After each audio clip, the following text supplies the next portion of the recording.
All right, hey guys, welcome back to another Marvel Legendary playthrough. Today we're gonna be doing our MCU playthrough of the Marvels, and just like we did for the first, not the first film because I didn't do this with the first film. Like we do for all the other ones now is I'll give my thoughts on the movie after we're done with the playthrough.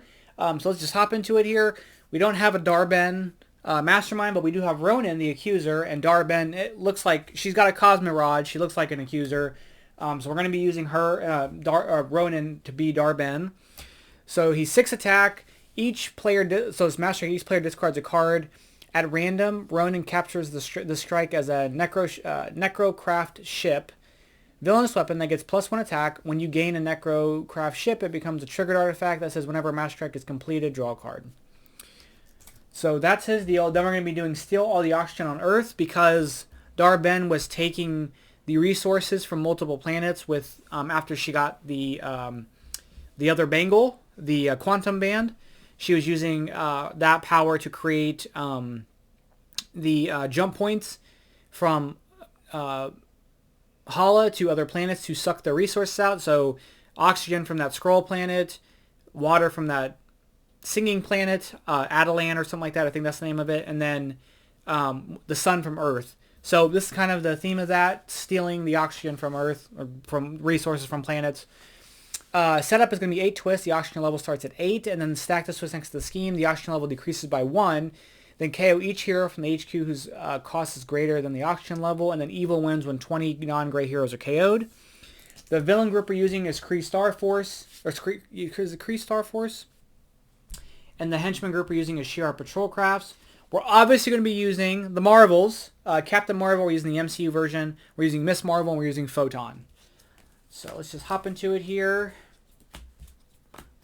All right. So we got a Shi'ar Patrol Craft there. Let's see what we got here. Okay, we have 3 and 3. Let's use the attack to fight the Patrol Craft, and then its fight effect is next to your recruit this turn has Soaring Flight. So we're going to get Infrared Conversion. This Photon, to play this card, you must discard a card, and then you draw 2. So with Soaring Flight, it gets set aside as an extra card. We're going to set that down, and we'll draw our hand back up and get our extra card. We have Supremor, Ambush, the Mastermind, and him get Shard. So boom, boom. Okay, so we're going to play this. We're going to discard this card to draw 2. So we have 1, 2, 3, 4, 5, 6, 7 recruit. Let's use 4 of it to get big impact. Versatile 2, so this counts as attack or recruit. I can just choose, and it'll be 2 attack or 2 recruit. And then we'll use Long Arm of the Law. Draw a card. If I play a red hero, I can rescue a bystander. Okay. 1, 2, 3, 4, 5. 6. We have Korath the Pursuer, Ambush. Each player may draw a card. Korath gains a shard for each player that drew a card this way. Do I want to draw a card? No, I don't. Okay. So, we're going to play this to draw a card. We have 1 recruit here. We're going to get this for 1 because of size change. So we get that one. It only costs us 2. We have 1, 2, 3, 4. We're going to choose this as recruit. We're going to get another one of these for recruit for 2 because it only costs 2 because of size change. Then with the 4 attack, we'll fight Supremor. Gets a shard from him. Go in our victory pile. 1, 2, 3, 4, 5, 6. We don't have a lot of Carol here. Okay, another shard. Okay, let's see what we got here. We do have, let's see, we got 1, 2, okay, so all the cards we're going to draw are recruit cards. I think that's all we can get. So we're going to play this to discard this and draw 2. We have 6 recruit here. Let's get Light the Way. 3 attack. You get +1 attack for each card you discarded from your hand this turn. Oh, I need to put the endgame card in. I forgot about that. Okay, hold on 1 second. 1, 2, 3, 4, 5, 6, 7, 8. Is that right? Yeah, okay. Endgame. Forgot about endgame. There we go.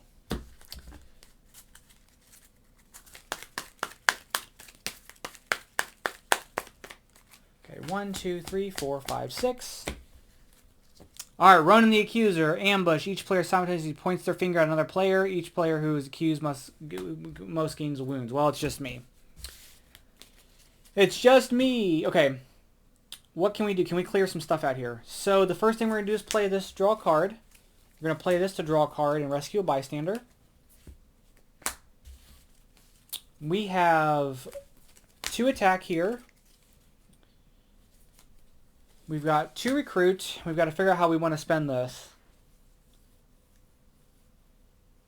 It's kind of a bummer because I don't want to lose that soaring flight. So I think what we're going to do is we're going to play this for attack, play this one for recruit.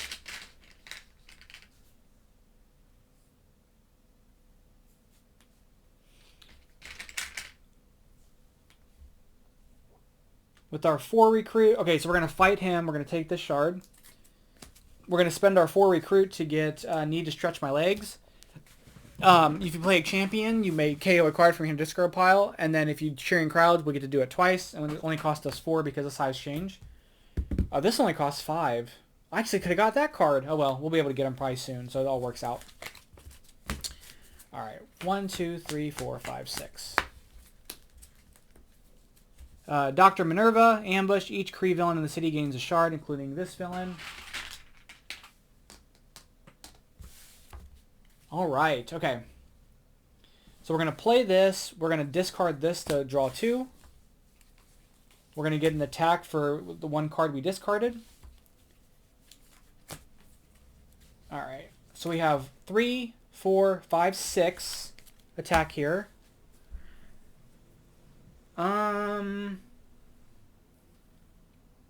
Let's take out this patrol craft.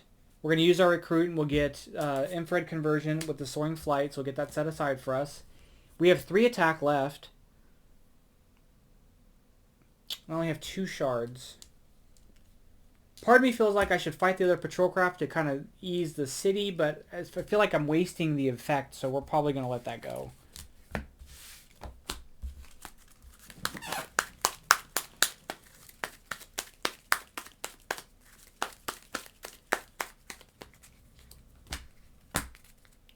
Okay. We have a scheme twist here. Oh no! I'm stupid! I should have got this card. So the oxygen level drops to 7, and then we're going to KO each hero in the HP that's greater than the oxygen level. So Rising Hope is gone. Darn it! What was I thinking? Ugh. Should have grabbed it. I completely didn't think about it. Okay. We're going to play this. We'll discard this to draw 2. We're going to play this, discard this to draw 2. We're going to play this and get our 2 attack from discarding 2 cards.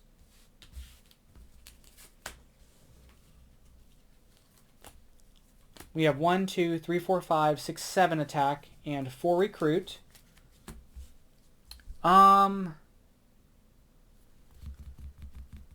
Let's use the 3 attack on the 3 of the attack on that. We'll recruit this for 4 and we'll get it set aside for the because of the soaring flight.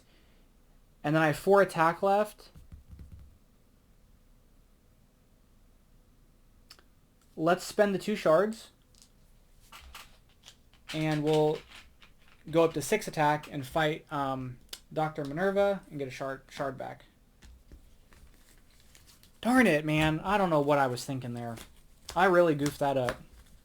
Big time. Alright, Demon Druid, ambush, another villain in the city gains 2 shards. Why are all the villains coming? I have no scheme twists, mass strikes, nothing. Okay. At least we'll get to do some stuff this turn. So first off, let's go ahead and we're going to play this to draw a card. We'll play that to draw a card and rescue a bystander. Comic Book Shopkeep. We will get Dawning Hope. I'm switching this around. So this is draw a card. If you've already drawn any cards this turn, draw 2 instead. So this should work well because they all get the draw cards. But we're going to get that character. We're going to get that. We're going to play this. We're going to KO a card from our hand or discard pile. We're going to Cheering Crowds to play a copy and do it again. We're going to play this. KO card from our hand or discard pile. Do I have another bystander? I do, to play a copy and do it again. So 4 cards are gone. which is great. And that's going to be 4 more attack. There's 2 recruit here. We're going to hit Ronan for sure. So let's use these as recruit. So we're going to fight Ronan, but let's see if we want to recruit some stuff first. So we have 6 recruit total. Let's grab another infrared conversion. And we'll grab ultraviolet radiation, which is 3 attack. To play this, you must discard a card, and if you play a blue card, hyperspeed 3. And then we're going to fight Ronan. We're going to take a shard from him.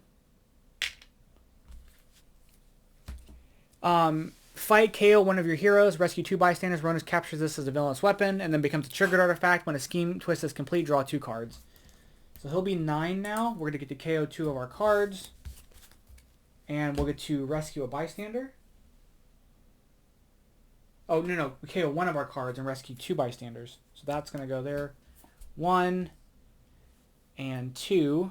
So Stan Lee is when you rescue this, say a hero name. Look at the top 3 cards of your deck. I'm going to guess Photon because I think that's all I have.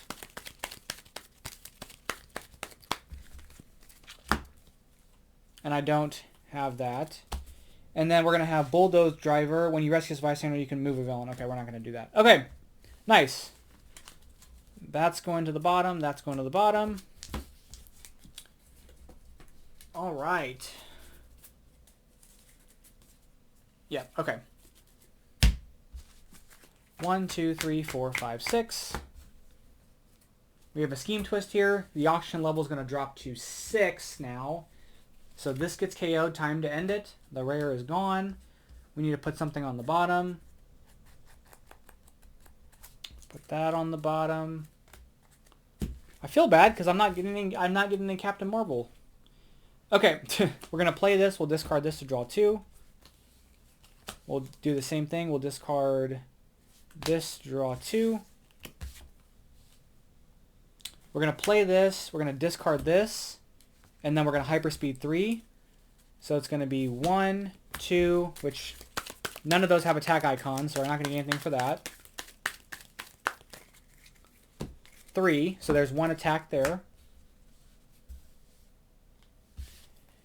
We're going to get 3 more attack for discarding 3 cards from our hand. We've got this and this. We have 1, 2, 8, 12 attack. We'll fight Ronan. We can take that artifact from him. We can clear up the city a bit. So we have 12 attack. This will be 8 to fight. So let's fight him for 8. We'll get one of his shards. Then we'll spend a shard and fight this for the other remainder. Okay. 1, 2, 3, 4, 5, 6. Scheme twist. We're going to go to 5. So that's going to go. We're going to put something on the bottom. I think that will go to the bottom. Okay. So let's do this. We're going to play this for the attack. We're going to play this and KO this. And then, can we cheering crowds? I'm going to cheering crowds to play a copy and to KO this.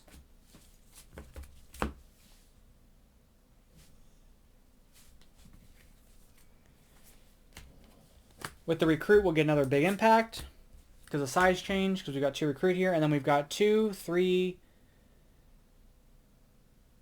7. And we'll spend a shard to fight Ronan and get that shard. Okay. We've cleared the city up. I'm going to set those over there instead of trying to stack them on the bottom. Okay.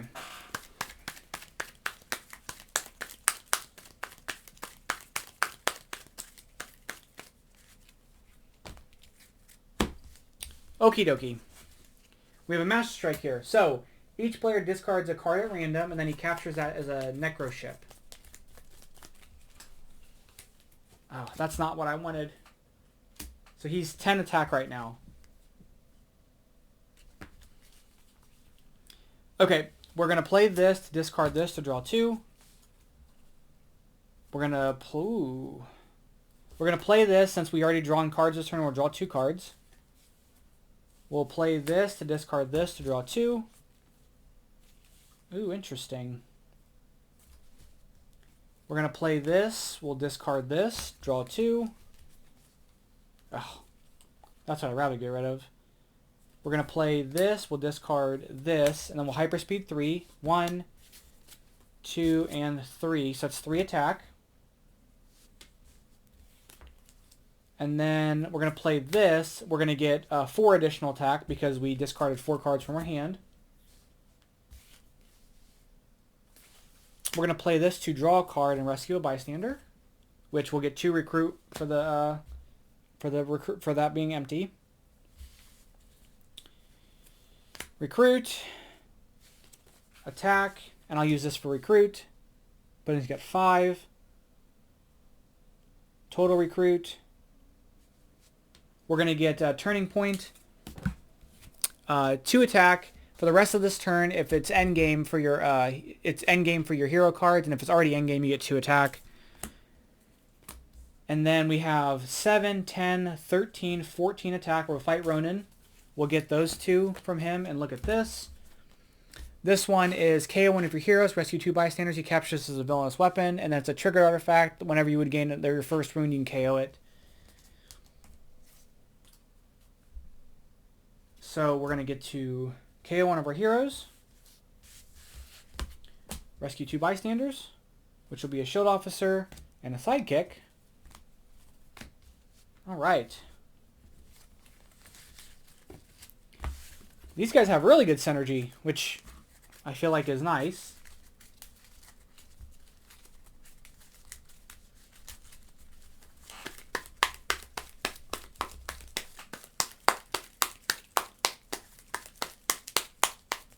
Okay. Oops, some of this stuff's upside down. Okie dokie. We have Shatterax. Alright, so let's see what we can do here. Because I don't have much I can KO or want to KO. So we'll play this, and KO this. We're then going to play this to draw a card, rescue a bystander. When you rescue a bystander, choose one, draw a card now, or draw a card at the end of your turn. We're going to draw a card now. We're going to play this to draw a card and rescue a bystander, which is going to be Mirage as a hero. 1 attack, draw, or 1 recruit, draw a card. We'll play this. We'll get to draw 2 cards because we've already drawn cards this turn. We're going to play this and get an extra attack for playing a blue card. So it's going to be 3. We'll put this on the bottom of the sidekick stack. We've got those 2 there. And I'll run this for recruit. 1, 2, 3, 4, 5, 6, 7, 8, 9, 10, 11. Yeah, we'll run this for recruit. Let's get Return from the Stars.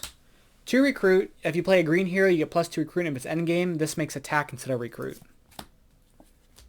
And then we're going to fight Ronan with our shards because he's 11. We're going to get this triggered artifact, and we're going to activate this one. KO one of your heroes, rescue 2 bystanders. This becomes a villainous target weapon. Whenever a Master Strike is complete, you can KO one of your cards whenever that happens. So he's going to get this. We're going to KO one of our heroes, rescue 2 bystanders. All right. This is looking up. Master Strike. He's going to capture this. And we have to randomly discard a card from our hand. Okay. All right, so we're going to play the... Oh, not that one. We're going to play this first by discarding this. So we'll draw 2. We're going to do it again. Discard this, draw 2. We're going to play this. I'm going to discard this. And then we're going to hyperspeed 3. 1, 2. So neither of those work. Useless. That's okay. 3, so we do get an attack. We'll get 3 attack for discarding 3 cards.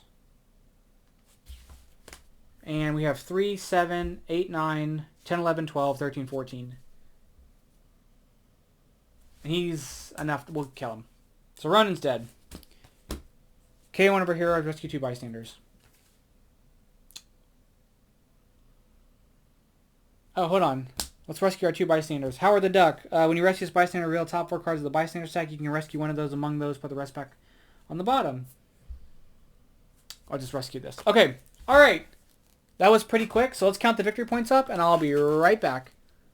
All right. So we just had 30 victory points here, minus 9, so 21. So not. It was pretty. That was pretty easy. All right. So the Marvels. I have a lot of thoughts, mixed thoughts, but overall I really enjoyed it. I will say that I think, so to preface everything, I'm a huge Kamala Khan fan. I think that was pretty evident in my review of Miss Marvel, but just as a character, she is my favorite character aside from Peter Parker. It's like Spider-Man. She's my favorite character. So, I already went in knowing that I was probably going to like this movie. I think that of the MCU films this year, I think that Guardians of the Galaxy was probably an objectively better film, but I think I enjoyed the Marvels the most, if that makes sense. I think everything about Guardians was probably like, everything about it was objectively better in every kind of way, but I don't resonate with those characters nearly as much. I thought this movie was incredibly fun.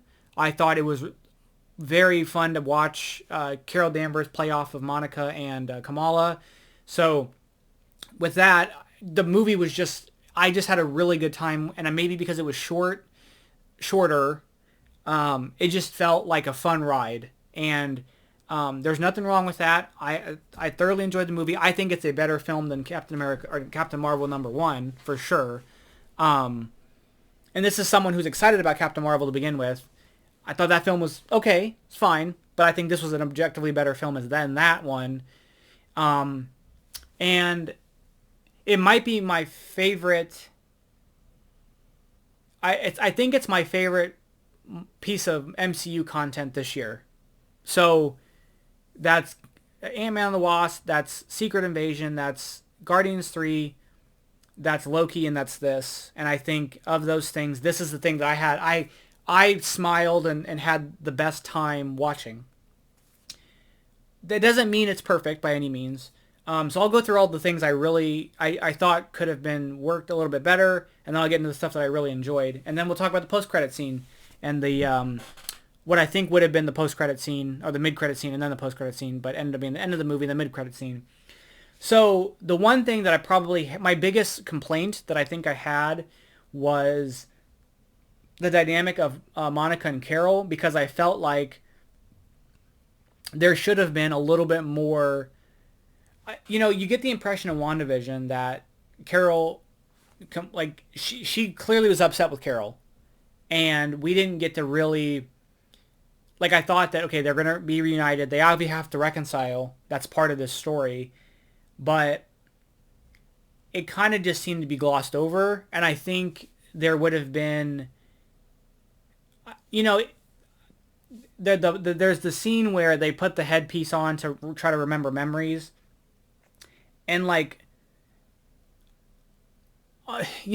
so Carol sees, or Monica sees that Carol talked to Maria.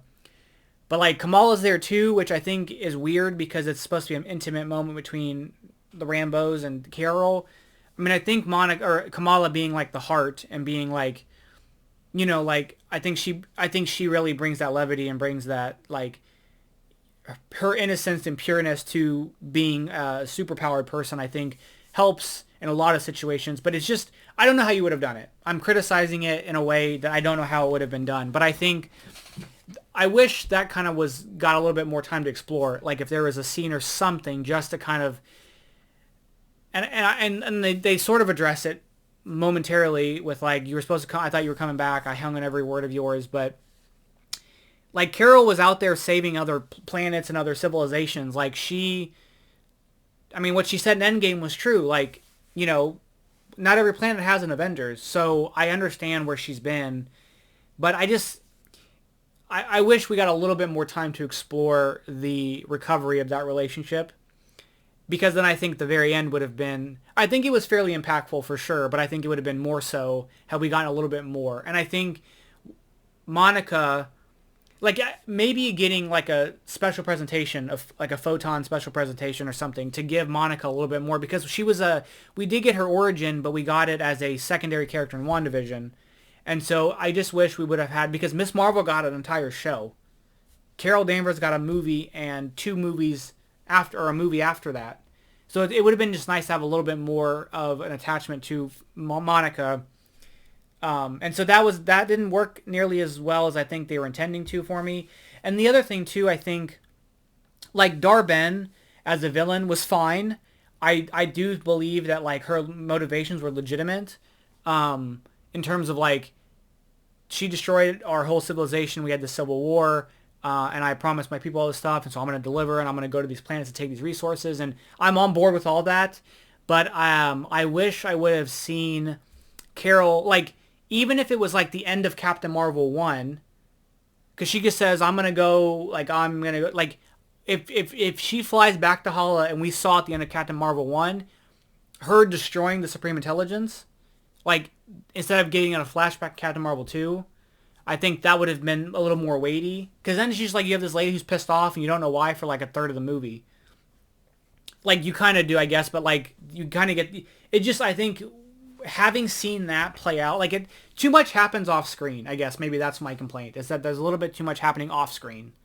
Whereas, like, we could have just seen her destroy the Supreme Intelligence at the end of Captain Marvel 1, and I think it would have been a naturally... Well, they had a civil war, which doesn't have to be shown, but to say, hey, there's a civil war, Dar-Ben comes out on top as this ruler of the Kree. And, like, they call the Annihilator because, you know, the destruction of the Supreme Intelligence created this whole thing. Like, I think that would have been a little bit more believable. But aside from that, like, those are my biggest two complaints, I think. I think everything else was really good. The Kamala Khan, Aman Vellani, completely carried the movie though for me. I think she is amazing. Like, again, I'm a little biased here, but I think the general consensus is that she's just so endearing. She's so sweet. She's so like, there are just so many moments where she acted the hell out of that character. Like, she is Miss Marvel. Robert Downey Jr. is Tony Stark. Hugh Jackman is Wolverine. She is Miss Marvel. She is so... And it helps that her character is very much an MCU, like a Marvel, like a superhero fan, and that she in real life is a superhero fan. She embodies that character to its fullest and just gives so much life and enjoyment for that character. And like, every single one of her interactions with Carol is like, this is what Aman Vellani as an actor would be doing if she, or as a human being who's not an actor would be doing if she ran into somebody playing an Avenger. Like, that's the kind of energy she brings that, like, of course that's how Carol... or Miss Marvel would act to Captain Marvel. Like, she just does such a great job. And she had just so many very good moments. So, like, when they're on the planet with the scroll, which is Drogon, Emperor Drogon, which is mentioned in Secret Invasion. So that was kind of a cool tie-in. And they're like, we have to let these people... Like, she's like, these people aren't going to make it. And Carol's like, we have to go. We have to save who we can. And you can just see that, like, this is the first time, like, this is what it takes to be a hero. And not to say that, like, what Carol did was right or wrong, but, like, you're going to have to, like, there are moments that you're going to have to make a tough decision. And just to watch that, like, oh, like, I have powers, I'm with Captain Marvel, like, everything's going to be fine. And just sit there. And even in that sequence, like, Carol told her, don't use your powers. And what does she do? She sees people that are hurt, and she's going to use her powers. Because in her... good is not a thing you are, it's a thing you do. Like, it's just such a beautiful, like, I don't know, I can't stop gushing about her character. I just think everything with her character was done so well. And again, in that moment, like, she hugs Monica after they see that thing with her mom. Like, that saved that weird interaction of, like, Kamala being the third wheel in that situation. Like, and then she, like, pulls over Carol, like, come on, like, she just has so much heart, and it just comes through so well, and it made me... She just makes me so happy. She makes me happy as a Pakistani American person. It just makes me so happy to see her on screen. And it's like, I'm a grown man, and she's like a 16-year-old kid, but she could be my sister. I mean, that's what I feel like. She reminds me of my sister, honestly. And I was dying laughing. I don't know. It was so funny to me when they're fighting Dar-Ben on Adelan or whatever it's called. I'm sorry if they're the wrong planet, but the singing planet. and they're fighting Dar-Ben, and Monica and Carol are fighting, and then they switch. Carol and Kamala switch, and she noticed she has the other band, and she goes, "Where'd you get that?" And she goes, "My grandma sent it to me in the mail." And I don't know why, like, even you can hear the smile in my voice now, because she's like dead serious that she that's like one of the funny. I don't know why it's so funny to me. Like, Dar-Ben's like crazy eyed, trying to literally destroy a planet after destroying another planet, and is like, "Where did you get this?" And she's like, "My grandma mailed it to me." I don't know. That is so funny to me. It's hilarious. So I don't know. And I think a lot of the action sequences were a lot of fun. The montage of them trying to like time their powers up and entangle their powers, like work with the entanglement, was a lot of fun. I think it was a good. It was kind of a like I kind of had to suspend disbelief a little bit on like, I guess you guys all happened to touch this thing at the exact same time, and it was caused with the bangle. So that's how Carol or Kamala gets involved in the entanglement, which is just like a really like oddly specific coincidental thing to happen. But with that being said, it kind of nerfs Carol because obviously she's so powerful. I mean, she resets a sun that it ends up being a thing of like, you can't just brute force your way through it. You just can't. And so I think that was a fun way to kind of nerf her. And then it forces her to like, okay, we have to really, because she can't just blow her way through things like she normally does. She has to actually like take some time to sort stuff out. So I think that was a great kind of storytelling mechanism to deal with that. And yeah, so when they learn how to share their powers, that's a lot of fun. And then obviously the fight at the end against Dar-Ben and just watching them cycle through and play off each other, and they synergize really well. That's a lot of my favorite stuff, is watching that stuff happen, like in Guardians in that hallway scene, or like parts of some of the Avengers films where they like team up and they do combo attacks and stuff. That stuff I just find a lot of fun because you get to play with these powers and they get to do different stuff. So and then of course the scene with, like, I was like, okay, like, she's totally going to get stuck on the other side because that's the sacrifice play. Like, she's going to make the sacrifice. And I think that was a good, like, it felt so when they open the portal and the other universe is falling in, it's basically an incursion.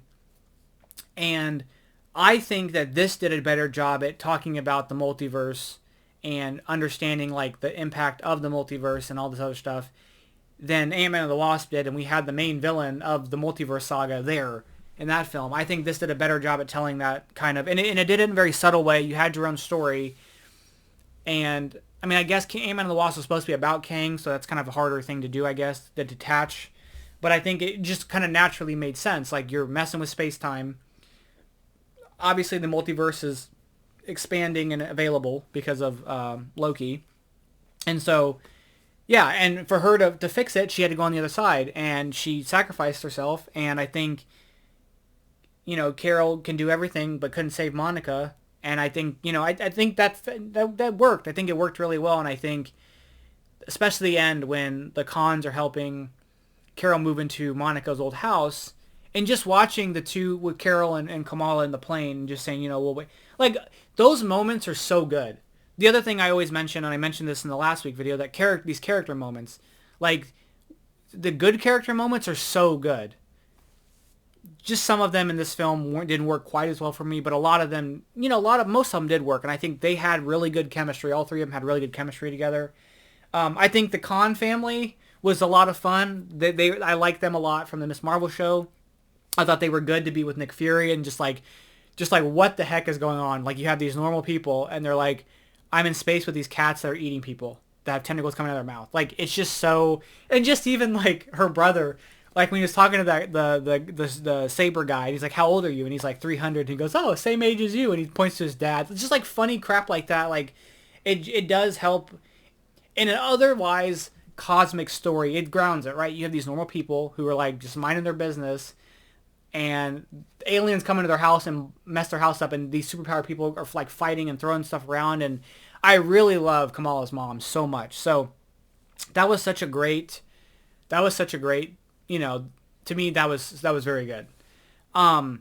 Before I get to the end scene, the mid-credit scene sort of got spoiled for me because, of course, there's leaks and stuff like that. So to get into that, I kind of understood that, like, oh, she's going to be trapped in another universe. And then because I heard that Beast was going to be in it, and like some of the marketing towards the end kind of alluded to X-Men, you kind of knew that was going to happen. I did not get that her mom was going to be there, which was a really cool kind of twist that I did not see coming. But this is clearly a universe where the X-Men are doing their thing. We've got Hank McCoy, Beast. They're checking everything out. I think initially I kind of thought, was this A38, but it can't be A38 because Charles, he specifically says Charles, and Charles is dead, I guess, from Wanda. I guess Captain Marvel's dead in that universe. It's kind of toss up, but mostly because they know about the multiverse there, and Beast was like, there's another universe, which seems impossible, so I don't think it's 838. The cool theory that I think a lot of people have been saying online that I think could be plausible is it's the universe of Days of Future Past. And so in that universe, after Wolverine fixes everything, which I haven't really watched it, I'm just picking this up from other things, he kind of fixes stuff, and then you have all of the like original X-Men trilogy characters as teachers and stuff there, and Kelsey Grammer's Beast is there. That would be dope if that's the universe that we deal with, and I'll get into what I think. This actually took the multiverse saga into a very different place than I kind of thought, so we'll set that aside for a moment. But her mom being a character named Binary, which I didn't know about this, so Binary is like a version of Captain Marvel, and I think she works with the X-Men, so in this universe, Maria is also Captain Marvel, which makes it interesting because when you heard Carol tell Maria in that flashback, when they're in that memory thing, she says it should have been you, not me. We raced to the thing, and it should have been her. And it's almost like in 838, Maria is Captain Marvel. In this universe, she's Captain Marvel. So it's like, is Carol the outlier here? Like, it's interesting that we have, from at least this small perspective, Maria is more Captain Marvel.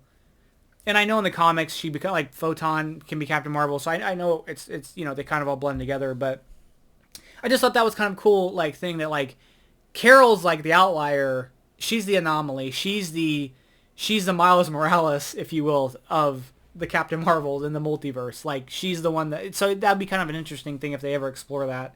I don't know what the consequences of that are, but it's just an interesting little fact. But yeah, so the actual ending scene had me so excited because I did not know that was happening at all. As soon as I saw the door open and you see her silhouette and then there's Lucky, I'm like, that's Kate. And I'm like, okay, what are they doing with Kate Bishop? And then, of course, and I don't know if this was always the plan to have Iman Vellani do this, but for her to be the one to Nick Fury, the Young Avengers, is gotta, like, it just, she had to have been so excited to do that. And I think it came through very, very, very truly through the scene. And it makes me hype because I was thinking Kate Bishop or Cassie were going to be the ones to kind of bring the Young Avengers together. It would be so fun for me if Kamala is the one that brings the Young Avengers together, and she's the leader of the Young Avengers. And honestly, give her whatever she wants because she, every time she's on screen, she just was amazing. And so I want her to be in anything and everything is possible. Again, bias, but the idea that, she even tells Cassie, or she even tells Kate, like, did you know Ant-Man had a daughter? So it'd be fun to go see them. Like, she's assembling the Young Avengers. She goes to go see Cassie and recruits her. And so hopefully we get to see kind of that come to fruition sooner than later, whether it be a Disney Plus series or it be a film, or if like the Thunderbolts will tie into that. Like maybe there'll be something with like when the Thunderbolts is all said and done, they're like, yo, these guys ain't it. We got to do something. I don't know what the story will be, but that had me so excited and genuinely like, I thought Kate and Spider-Man would work together but just like, I don't know why I didn't think about Miss Marvel, which she would fit because of the age groups, but it's just like, yes, I'm so stoked. I'm so stoked for Kate Bishop and Kamala Khan to work together, however they do that. So that had me very excited. Really enjoyed the film. I think it's getting a lot of unnecessary hate online, but, it is what it is. It's cool to hate stuff, so it's not by any means a perfect film, but it's in post-Endgame, well, post Infinity Saga, because I don't want to throw in Far From Home, because that's technically post Endgame. Post Infinity Saga, it's in the upper half of my favorite films that we've had since the Multiverse Saga started. So it's a good movie. Hopefully you've seen it and you're not just listening to me spoil it, but I think it's worth the watch for sure. So anyway, let me know what you guys thought of the film, and yeah. Oh, the multiverse thing. So I just kind of thought we'd have like a bunch of random realities doing stuff. I think they're gonna really follow the 2015 Secret War comic, where it's the two Earths. You have the ultimate, the 60 is it 1610, the Ultimate Universe and the 616 universe collide. We're gonna have this X-Men universe and this 616 universe collide, and we may get like like one of these movies may basically be X-Men versus Avengers. So I think that's a cool thing that I guess I didn't have a good idea of what this ultimate is going to happen, but we're going to get this incursion of, I think that's what we're going to do. We're going to get this incursion of this X-Men universe, and this incursion between this X-Men universe and the main MCU continuity, and they're going to be the thing that collides, and then they'll create Battle World from that point and work together to defeat Doctor Doom or Kang or whoever ends up being it, and soft reboot things. And anyway, that's my thoughts on the film. Let me know what you guys thought of the movie, and yeah, I'll catch you guys in the next one. Bye bye.